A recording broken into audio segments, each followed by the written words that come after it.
They actually did it. And for the first time in decades, the Toronto Blue Jays are World Series bound. And following what was a horrible year last year, winning only 74 games, everybody counted out the Toronto Blue Jays heading into the year. Fast forward a little bit later, months later, and the Toronto Blue Jays are headed to the World Series on the back of Vladimir Guerrero Jr., George Springer, Ernie Clement, everybody. We're going to break down this crazy game, the craziest game in recent memory, and of course, the home run heard all around Canada from George Springer, the most electrifying home run I have ever seen in my life. A ton to go over today, folks. Hopefully, you're enjoying it all, taking it all in. But before we get into it, a very quick reminder, I'm not gonna hold you guys long. Make sure to hit that subscribe button. We're super close to 20,000 subscribers, and it would mean the world to me covering I've covered this team for 3 years and been a fan my whole life, so it's absolutely crazy, folks.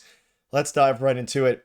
This is going to be a crazy video, and if you've been obviously following along for a while here, this one means a lot to me. It means a lot to, I'm sure, a lot of you guys, and let's dive right into it. Now, it started very, very rough. Obviously, George Springer got the home run later in the game, but Shane Bieber early in the game went down early. They went down 1-0. They got a run, and this was a game where it didn't look like the Jays had their ace stuff, either from the bullpen, from the starting rotation. We'll dive into some of the good parts of the bullpen, but Shane Bieber did not look great out there, and the offense was having pretty uncompetitive at-bats for a little bit, and at least not necessarily fully uncompetitive, but not super great. And obviously, we know this Jays team can get on fire quick. I'll go through as we always do. Springer 1 for 3, and obviously Vladdy with a hit, Lucas with a hit. Wasn't Lucas's best game. Ultimately, they got the job done.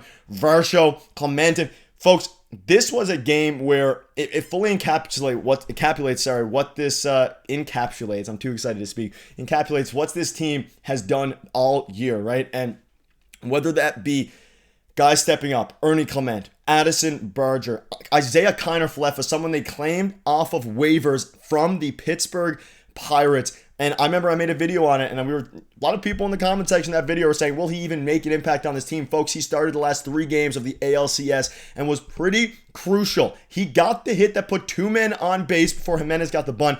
Everybody on this team is the next man up mentality. Folks, they did this without their superstar, Bichette, who was the leader in average and hits for most of the year, without the biggest acquisition in free agency in a very long time in Anthony Santander, and they did it. They somehow, fought through every bit of adversity, but let's go through the game. Now, obviously, again, early in the game, a lot of stuff went wrong. Shane Bieber did not have his command at all. 3 2/3, 7 hits, 2 runs, 5 Ks, and of course gave up a home run to Julio Rodriguez. And that could have been out twice. A check swing didn't go their way. Foul ball by maybe a foot, right? Maybe a foot to the left of third base. Ultimately was called foul, rightfully so probably. And then Julio hits the home run. It ends up being, of course, Louis Varland going out there for what feels like the 100th day in a row and gives up a home run as well. And you're thinking, okay, it's 3-1. You're headed into the 7th. Things are looking a little bit, bleak here. It's a 3-1 heading into the bottom of the 7th. And folks, obviously, I can't even begin to my thoughts are kind of all over the place. Of course, bear with me, but unbelievable. And of course, it all came together with the George Springer home run. And I was saying right before George Springer hit it that literally, I'm watching with my friends, all those things, right before he hit that home run, I said, this is what they paid him, 3 or 4 years ago for. It was for playoff moments. He did it with the Astros. He was a playoff performer, and we haven't really seen that from him in, a Toronto Blue Jays uniform, for the reason that, of course, they haven't really done anything in the playoffs. They got to the wild card a couple times. And George Springer, keep in mind, he's dealing with, of course, that foot injury that kept him hobbling a little bit, all these different things. And folks, I can't even begin to explain my happiness right now. And I want to give a huge shout out to a couple of different people here. But for the first time in 32 years, the Toronto Blue Jays are off to the Fall Classic. And we'll dive into the Dodgers. We'll dive into Bichette potentially returning. There's a million things to dive into, right? But for now, we rejoice with the fact that the Toronto Blue Jays are headed to the World Series. Now, I said the bullpen didn't have the race stuff. I need to come out and give a shout out to Sir Anthony Dominguez, Kevin Gausman, Chris Bassett, Jeff Hoffman. People are saying that Jeff Hoffman, there was countless tweets, and of course he didn't have a great September, didn't have a great August, didn't have a great second half of the year. He comes out after throwing 35 pitches yesterday, 35 of them, right? 35 pitches.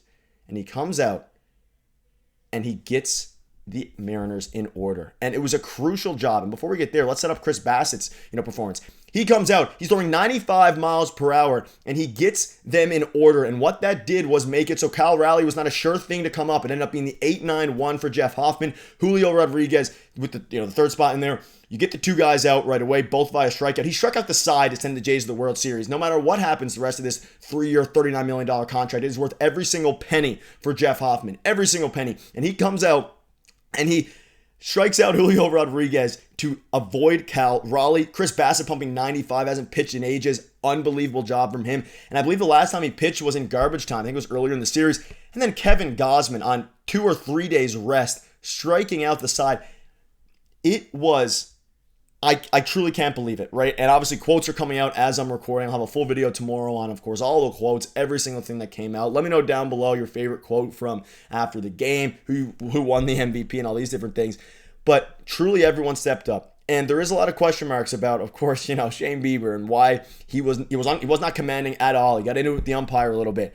But none of it mattered, right? This was a game where the Toronto Blue Jays offense was really lackluster. We've seen that at points throughout the year. But all they needed was one swing. You rally. You get 2 men on base. Shout out to Andres Jimenez for laying the bunt down. Now it's second and third. Springer comes up and you hit an absolute moonshot. One that I'm sure a lot of you guys, again, this is the most surreal home run I've ever seen. But this tops Jose Bautista's home run for me. It tops, I obviously wasn't alive for the Joe Carter home run. I'm sure for a lot of you, that was the craziest home run you've ever seen. But after everything that we've been through as fans, and again, we all, as being as sports fans, you kind of have to be willing to go through the ups and downs. Last year, rock bottom. I had videos every single day. I haven't missed an upload in 2 or 3 years. Every single day I had videos despite how bad their team was. Same thing this year. Their team was fantastic. I believe the whole way. And got to give credit to John Schneider. He made a horrible move with Brendan Little. He trusted his guys. He went Kevin Gausman, fantastic call. Seranthony Dominguez early in the game, he went to his A-plus relievers, not late in the game necessarily. He also did that, of course, with the starters, but in the middle of the game to keep them shut down. There was a couple of key double plays. Fantastic fielding by Isaiah Connor-Falefa, who hits velocity great. I don't know why Dan Wilson didn't go to Andres Munoz instead of Eduardo Bizzardo, or whatever his name is, with respect to him, of course. Bizzardo, I think. Edward Bizzardo? That's probably the one. But regardless, such a big game for them. A very surprising move by Dan Wilson. But at the end of the day, they got the job done. And for the first time in 32 years, folks, they're headed up here. And I want to thank each and every one of you for support. More videos are, of course, coming. And it is truly unbelievable how far this team has come, how far this channel has come, and how far we've all come together to watch their first World Series appearance in 32 years. Enjoy it. More videos coming, multiple a day. And leave a comment down below what your favorite part was so far of the season. Let's make it a World Series win.